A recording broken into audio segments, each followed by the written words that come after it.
पंच केदार की यात्रा में एक नया अध्याय जुड़ने वाला था। चतुर्थ केदार रुद्रनाथ जी। पिछले भाग में हमने देखा कि सगर गांव से परंपरागत मार्ग लेकर हमने अपनी यात्रा गहरे जंगलों के सौंदर्यपूर्ण वातावरण में आरंभ की। कई बार हमने पानी के छोटे छोटे प्रवाह को पार किया। ऐसा लगा मानो हमने जंगल को चीर के अपने गंतव्य की ओर आगमन कर दिया हो। रात को थके हारे देह को निद्रा का उपहार देकर सुबह की प्रतीक्षा होने लगी। यह निराली सुबह और अद्भुत सौंदर्य को पीछे छोड़कर आगे अपने गंतव्य की ओर निकलना था। आगे एक अनदेखी दुनिया स्वयं को दिखाने के लिए आतुर थी और हम भोलेनाथ के रुद्र स्वरूप के दर्शन के लिए कस्तूरी मृग की तरह तड़प तड़प कर अपनी पदयात्रा को पनार बुग्याल तक पहुंचाने में सफल हो गए थे। रुद्रनाथ जी के लिए 150 रुपए की पर्ची कटती है, जो आप नीचे से या पनार बुग्याल से ले सकते हैं।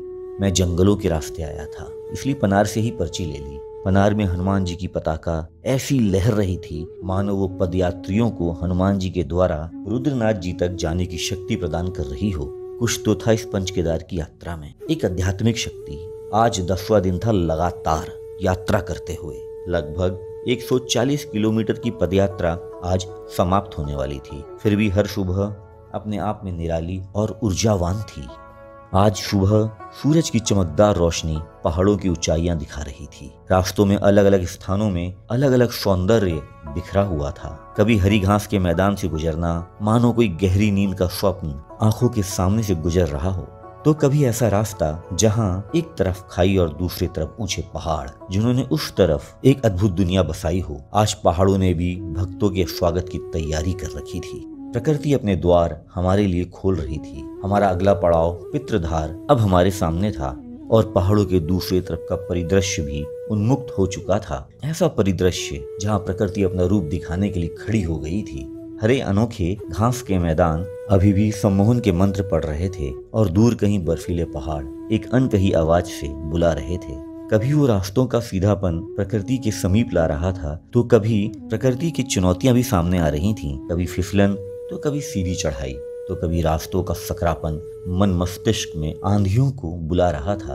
एक बार तो कुछ सीढ़ियां दिखीं और लगा कि कुछ आसान है, पर आगे थोड़ा सा चलने पर एक खतरनाक मोड़ और फिर वही प्रकृति का अद्भुत दृश्य जिसने पांव को जड़ कर दिया था। पहाड़ की शीतल मन पवन के साथ भीनी भीनी सुगंध आ रही थी। मादक महक और हल्की ठंड थी, इसलिए धूप भी सुहा रही थी। दूर कहीं पानी का छोटा सा जलाशय दिखने लगा था। शायद मैं पंचगंगा पहुंचने वाला था। मेरे नेत्र इन पहाड़ों में कुछ बड़ी बड़ी जलधाराओं को देखने के लिए आतुर थीं, पर शायद ऐसा कुछ भी इन पहाड़ों पर नहीं दिखा। कुछ छोटी जलधाराओं के अस्तित्व ने पंचगंगा होने का प्रमाण दिया। अब शायद गंतव्य का चिंतन नहीं था। हरियाली की दमक और मौसम के इंद्रजाल ने मन में एक अद्भुत सी शांति कायम कर रखी थी। ध्यान से सुनो, इन जलधाराओं में कभी मिलन का मधुर राग, तो कभी विरह की वेदना सुनाई देती है। मन तो गाने का हो रहा था, पर जलधाराओं के साथ गाने के लिए पानी भी होना पड़ता है। वो हुनर कहाँ से लाएं? इन पगडंडियों और हरी घास में चलते हुए ऐसा लग रहा था मानो किसी चित्रकार ने अपनी कल्पना सहज के रखी हो, और ये पगडंडियां उसी सहजता से चित्र का हर आयाम को शिव भक्तों के लिए यथार्थ में रूपांतरित कर रही थी। एक अद्भुत परिदृश्य। इस एकांत में चित्रकार की कल्पना को व्यवधान तब लगा जब कहीं दूर एक स्वांग दिखाई देने लगा, और आश्चर्य तब हुआ जब थोड़ी ही देर में इन पहाड़ों में विलीन हो गया। शायद भोलेनाथ की ही कोई लीला होगी, जिसने कल्पना रूपी माया जाल से यथार्थ की सौंदर्यपूर्ण यात्रा में वापस ला दिया था। शायद वर्तमान में आना आवश्यक था, क्योंकि अब वह स्थान आने वाला था जिसकी मुझे अधीरता से प्रतीक्षा थी। यहाँ से ही रुद्रनाथ जी के दूर से दर्शन होने लगते हैं।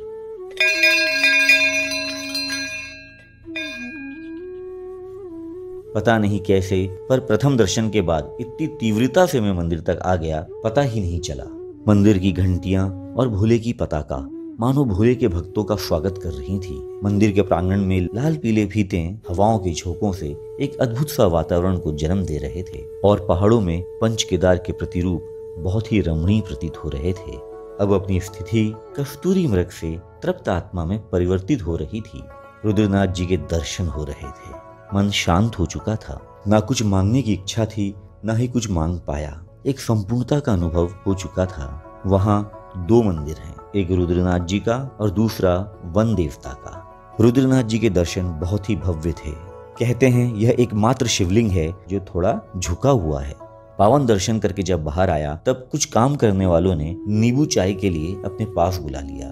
शायद उनको भी यह एहसास हो गया था कि मेरे शरीर की क्या आवश्यकता है। यहाँ शिवलोक में एक सम्मोहन सा मंत्र लग रहा था जो ना खत्म हो रहा था ना ही टूट रहा था, पर समय के काल चक्र को तो आगे बढ़ना ही था। महाकाल के काल का यही सनातन सत्य है। अब इस शिवलोक रूपी रुद्रनाथ जी का आशीर्वाद लेकर वापसी की यात्रा आरंभ की। यहाँ आपके लिए कुछ दुकानें मिल जाएंगी और रात्रि में सोने के लिए कुछ बुनियादी व्यवस्था भी, जो शायद बहुत अनिवार्य थी। 100 रुपए प्लेट थी दाल चावल और पराठे 50 का और चाय 20 रुपए की। बहुत बढ़िया। मैगी भी 50 की। बहुत बढ़िया। ये पहली दुकान है, शायद ये पहली और आखिरी दुकान है ना रुद्रनाथ में जहाँ पे खाना मिलता है। पहाड़ों ने अपनी भाव दशा को बदल लिया था। बादलों का झोंका रुद्रनाथ जी को अपनी आगोश में ले रहा था, मानो अब खुद प्रकृति रुद्रनाथ जी के दर्शन कर रही हो। थोड़ी ही देर में पूरा मंदिर बादलों के साथ अपनी सुंदरता को एक अद्भुत आयाम में ला खड़ा कर दिया था। इन पर्वतों और बादलों का यह अद्भुत खेल देखते ही बनता था। रास्तों की जटिलताओं ने भी अपना रूप दिखाना आरंभ कर दिया। लौटना भी आसान नहीं था। रास्ता कई बार अपने भयावह रूप को प्रस्तुत करता था।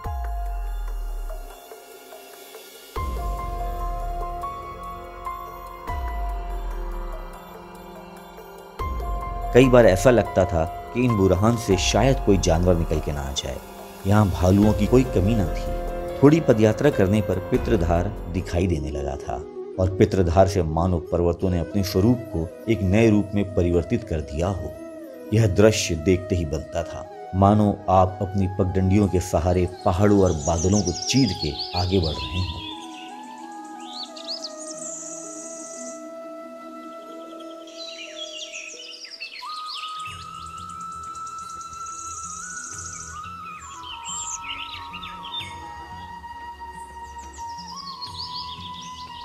हमको पदयात्रा करते हुए शाम होने लगी। रात्रि को हमने अपना डेरा पुंग बुग्याल में डाला और सबसे अनोखी बात, इस विश्राम गृह में आज स्वामी नहीं था और उसका बड़कपन इस विश्राम गृह में यत्र तत्र सर्वत्र विराजमान था। उन्होंने यात्रियों के लिए विश्राम गृह को हल्का सा खुला रखा था, हम जैसे भक्तों के लिए। रात्रि को खाना तो नहीं मिला, पर जो कुछ हमारे बैग में था हमने उसे खा लिया और अगले दिन हमें उस दिव्य आत्मा के दर्शन भी हो गए। जी सर, हमने वहाँ जो है, हम जब घर जाते हैं तो दरवाजा में थोड़ा रस्सी बांध कर पत्थर लगा के छोड़ देते हैं। कोई आ गया तो खाने को ना मिले तो रहने को तो होगा, सर ढकने को तो होगा, इसलिए हम वहाँ खुला छोड़ते हैं। कभी कभी मेरे घर में काम पड़ता है, मैं घर चले जाता हूँ और जंगल के बाद अकेले करने में क्या है, कोई भालू है, कई चीज़ है, डर लगती है। आप रात आए होंगे तो मैंने एक बल्ब जला करके वहाँ थोड़ा पत्थर लगाया है, एक खाल रस्सी, कोई रस्सी ना खोले तो पत्थर से काट सकता है, मैं दूसरी से लगा दूंगा, लेकिन सर ढकने के लिए वहां अंदर रह जाए। थोड़ी दूर चलने के बाद हमें माल्टा और बुरहान्स का जूस भी पीने को मिल गया। यहीं हमने नाश्ता भी किया और एक छोटे से गांव को पार करके आ गए सगर गांव के प्रमुख मार्ग में। यहीं से यात्रा का आरंभ भी होता है, यहीं पर्ची भी कटती है। अब हम चल दिए हरियाली होटल, जहां से हमें अपने अगले गंतव्य की ओर अग्रसर होना था। सबसे बड़ी मुश्किल थी समय, और मुझे आज ही पंचम केदार कल्पेश्वर जी के दर्शन भी करने थे और कल हरिद्वार से ट्रेन भी पकड़नी थी। अगले भाग में कुछ अकल्पनीय घटित हुआ और केदार खंड में भोले की महिमा का अनुभव भी। जय भोले।